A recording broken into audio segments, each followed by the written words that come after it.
I sat by the window of my small apartment, watching snowflakes fall silently on the street below. Christmas lights from the shops reflected off the glass, creating luminous streaks like distant dreams. The cup of hot chocolate in my hands released a misty steam, warmth spreading through my fingertips. This was my first Christmas Eve living alone after 10 years of marriage. And strangely, I didn't feel lonely at all. My phone lay on the table, powered off since late afternoon. I knew what Ethan was doing, I knew where he was, and I knew what he was thinking about me. But this time, I didn't care anymore. My silence wasn't surrender, it was liberation. Perhaps I should start from the beginning, from the day Amelia left him. 5 years ago, when Amelia decided to leave Ethan to pursue her career abroad, I witnessed a man completely fall apart. Ethan, the strong, confident man I once knew, became a ghost wandering through his own home. He wouldn't eat, wouldn't sleep, would only drink and stare at old photos as if he could use his gaze to hold on to the past. I was his colleague back then. We worked on projects together, and I couldn't stand watching a talented man destroy himself like that. At first, I just brought food to the office for him, reminded him to take medicine when he caught a cold. Then came the midnight phone calls when he couldn't sleep. The mornings I'd come to his apartment to clean up broken bottles. If it weren't for you, I wouldn't have been able to get up, Ethan told me one snowy night, his voice trembling and eyes red. You're the only one who didn't abandon me. I thought that was the truth. I believed that love built from days spent together, from care and understanding, would be more enduring than first love based on illusion. I believed a man would treasure the woman who stood by him during his darkest days. I was wrong, devastatingly wrong. 2 years later, we got married. A simple wedding, nothing fancy, just family and a few close friends. Ethan said he wanted a fresh start, a simple and genuine life. I believed him, or rather, I wanted to believe. A year after the wedding, Leo was born. My son, a tiny angel with eyes just like Ethan's, but the joy didn't last long.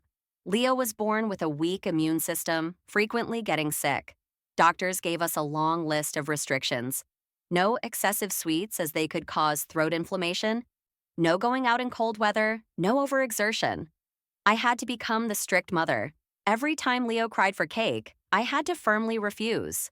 Every time he wanted to play outside when the temperature dropped below 15 degrees, I had to keep him indoors. Every night, I checked his temperature, made sure he took his medicine, monitored every unusual sign. You're too controlling, Ethan complained. Kids need freedom. Kids need to live, I replied, my voice tired after staying up all night because Leo had a high fever.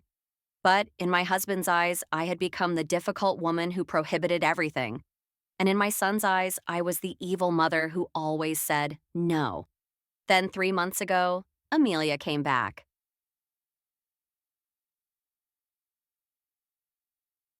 I'll never forget that autumn afternoon.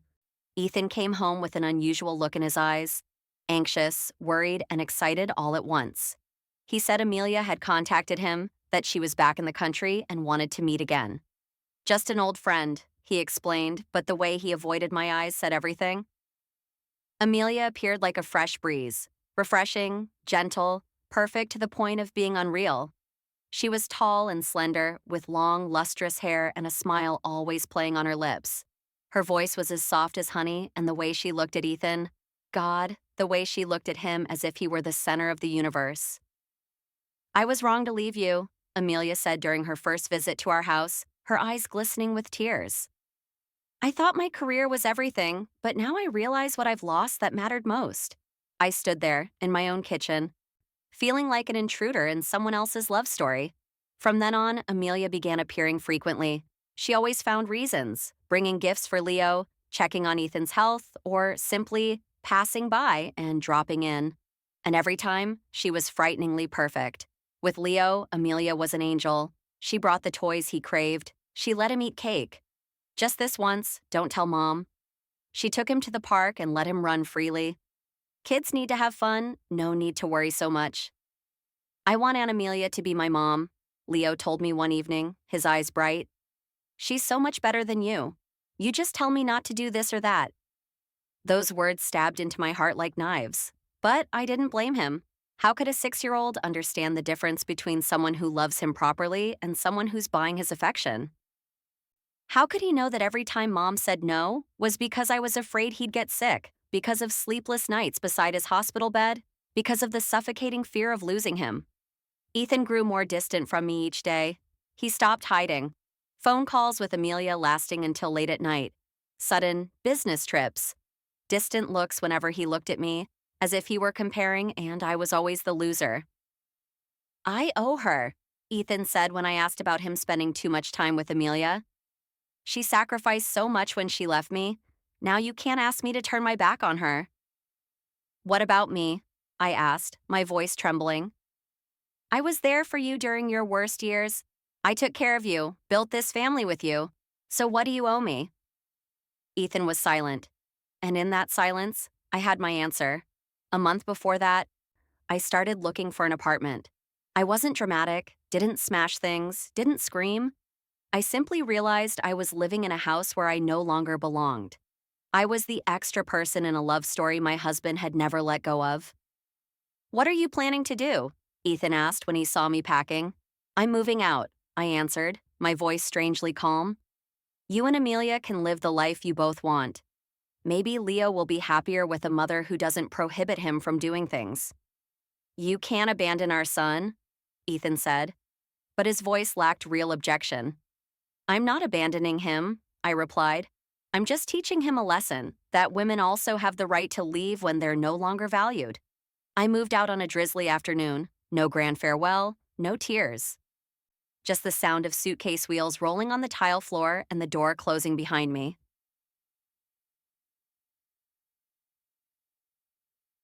And now on Christmas Eve, I sat in my small apartment, strangely free. I knew what they were doing. This morning, Ethan had posted a photo on social media. Him, Amelia, and Leo sitting by a Christmas tree. All three smiling brightly like a perfect family. The caption read, "Peaceful Christmas with loved ones." Friends began commenting, asking, "Where's your wife? Why don't we see Min?" But those comments were quickly deleted. Ethan didn't want anyone ruining his perfect picture. I imagined the scene of them gathered together. Amelia was probably cooking a lavish dinner, not the simple home-cooked meals I used to make, but elegant dishes, beautifully presented.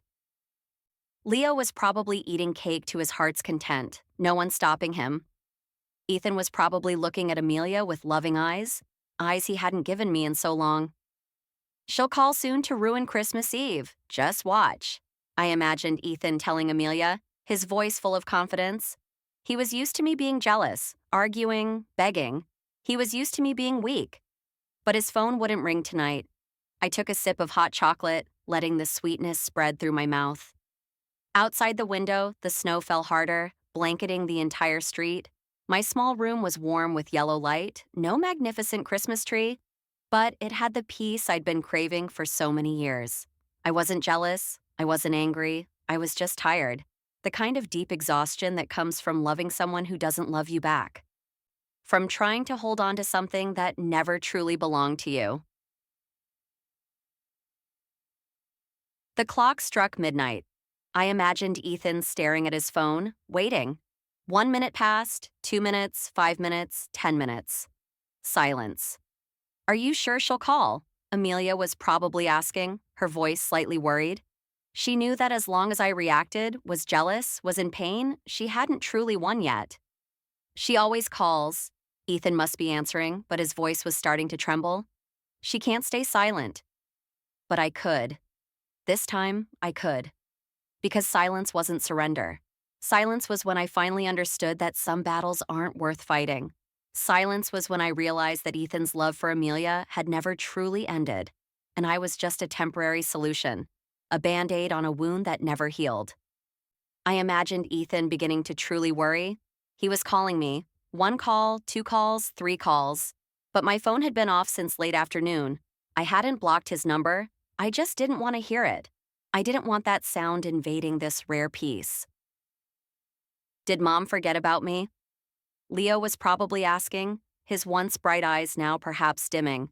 That 6-year-old, no matter how much he hated me, still needed his mother on Christmas Eve. No, my child, Mom didn't forget you. Mom is just letting you learn a lesson you're not old enough to understand yet, that you can't have everything. That by choosing the pretty, fun new mom, you're also giving up the mother who stayed up all night by your bedside, who held you when you had fever, who said no, not because she hated you, but because she loved you so much she was terrified of losing you.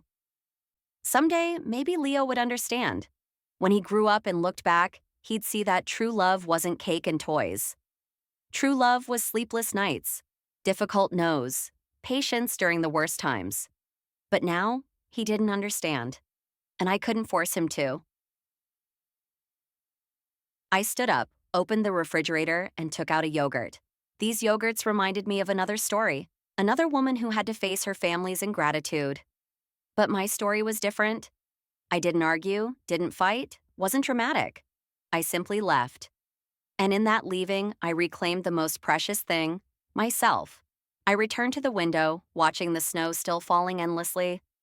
The city was strangely beautiful on Christmas Eve, colored lights, laughter echoing from afar, happy families together, and me, alone in my small apartment, not feeling deprived of anything. Perhaps this was what I'd been searching for all these years. Not a perfect marriage, not recognition from my son, not love from a man who didn't know how to value me. Just peace, freedom, the right to live for myself. The next morning, when sunlight streamed through the window, I turned on my phone. There were 15 missed calls from Ethan, 3 text messages, and 1 long email. I didn't open them, not yet, maybe never. Instead, I called my lawyer. "Good morning, Sarah. I want to start divorce proceedings." Sarah's voice came through from the other end, professional and warm. "Are you sure?" "I've never been more sure," I replied, and strangely, I found myself smiling. There was an odd relief in this decision. For many months, I'd been living in limbo. Not a wife, not a stranger, just a ghost in my own marriage. Now I was taking back control. "Do you want to fight for custody?" Sarah asked. I was silent for a moment. Leo, the little boy I'd loved with all my heart, the child I'd sacrificed everything to protect. But now he had chosen. He wanted a different mother, a different life. "Visitation rights," I finally said. "Just visitation rights? If he wants to see me, he knows where I am, but I won't fight anymore." "Are you sure?" "Yes," I replied, and my voice was firmer than I expected. "A child needs a mother who loves him, not a mother who has to fight for his affection." 2 weeks later, Ethan appeared at my apartment. He looked haggard, unshaven, eyes red as if he hadn't slept for many nights. "You can't do this," he said as soon as I opened the door. "You can't leave me and our son." I didn't invite him in. We stood at the threshold, and the distance of a few meters was like an unbridgeable chasm. "I'm not leaving anyone," I replied, my voice calm. "I'm just leaving a place where I no longer belong." "Because of Amelia?" Ethan asked, his voice bitter. "Are you jealous?" I shook my head, a sad smile appearing on my lips. "Not because of Amelia, because of you, Ethan, because you never truly loved me. I was just the person who helped you get over losing her. And when she came back, I became useless." "That's not true," he protested, but his voice wasn't convincing. "Then tell me," I said, my voice still calm though my heart was aching. "Do you love me?" Ethan was silent, and in that silence, everything I needed to know was said. "I love you," he finally said, but the words were hollow. "But I also love her. I can't give her up." "And that's exactly why I have to go," I replied. "Because I deserve to be loved. Completely. Not shared, not compared. I can't live forever in another woman's shadow." "What about Leo?" he asked, his voice desperate. "He needs you." "He doesn't need me," I said, and this time my voice trembled. "He wants Amelia as his mother. He already said so, and I won't force him to love me if he doesn't want to." "You're so selfish," Ethan said, his voice full of anger. "You're abandoning your son to live your free life." Those words stabbed into my heart like knives, but I was prepared. I looked straight into Ethan's eyes, my voice steady. "No, you're the selfish one. You want both. A wife to care for your son, build a family, and a lover to return to your old dreams with. You want me to stay and shoulder the responsibility while you're free to pursue your true love. That's not. Then choose, I interrupted him. Choose between me and her, right now. Ethan's mouth hung open, unable to say a word. And I knew he couldn't choose. Or rather, he had already chosen. He just wasn't brave enough to admit it. Thank you, I said, my voice soft. Thank you for giving me the answer. I closed the door, leaving Ethan standing in the hallway. And this time, I didn't look back. Spring came, the snow melted, and the city brightened with budding flowers. I'd finished signing the divorce papers, moved to a new job, and started learning to paint, something I'd wanted to do for a long time, but never had time for. Leo visited occasionally, according to the court's schedule. The first time, he was shy, didn't know what to say. But I didn't pressure him. I just cooked dishes he liked, showed him my paintings, and let him decide for himself. Mom doesn't live with me anymore, he asked one afternoon, his voice small. I'm still your mom, I replied, hugging him. But I can't live in a place where I'm not happy. Do you understand? Leo nodded, though I knew he didn't truly understand yet. But someday, he would. Amelia and Ethan officially moved in together after my divorce. I heard the news through mutual friends, but I didn't feel the pain I used to. There was only a strange relief that finally they got what they wanted, and I no longer had to pretend. Perhaps Amelia was Ethan's true love. Perhaps they'd be happy together. Or perhaps not. When a relationship is built on the ashes of another marriage, the foundation is never truly solid. But that was no longer my problem. What mattered was that I'd found myself again. For Christmas Eve. The following year, I sat in my apartment, no longer small. I'd moved to a more spacious, brighter place. This time, I had a small Christmas tree, decorated simply but warmly. Leo was sleeping in the living room, now 7 years old, taller and much healthier. He had chosen to stay with me this Christmas, not because I asked, but because he wanted to. Mom, he called to me before sleeping, his voice drowsy. I love you. 3 simple words, but they carried the weight of the world. I love you too, I whispered, kissing his forehead. I stood by the window, watching the snow fall just like a year ago. But this time, I wasn't alone. This time, I didn't have to turn off my phone to escape. This time, I was truly living. My silence on Christmas Eve last year wasn't surrender. It was a beginning. The beginning of a life I chose for myself, not a life others imposed on me. And now, looking back, I knew I'd made the right decision. Love shouldn't cause suffering, shouldn't make you lose yourself. True love, whether with another person or with yourself, must bring peace. And finally, after so many years, I'd found that peace. The snow continued to fall, blanketing the city. And in my warm apartment, with my son sleeping soundly beside me, I smiled. A real smile from the depths of my heart. This was Christmas. This was happiness. And this was me, the woman I'd reclaimed through my silence.